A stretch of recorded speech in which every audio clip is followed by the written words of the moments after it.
ठीक है। अब ये क्या खा रहा है आपको पता है? ये किस चीज़ से बांधा हुआ है?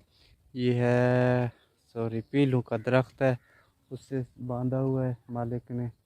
वो शायद कहीं ना घास वगैरह काटने गया हुआ है, तो इसके लिए अब ये इधर बैठा हुआ था। मैं इधर आया हूँ जंगल चक्कर लगाने के लिए, तो देखा है इसको। अभी आप देख रहे हैं ये आराम से अपना बैठा हुआ है, इसने पेट अपना भर लिया।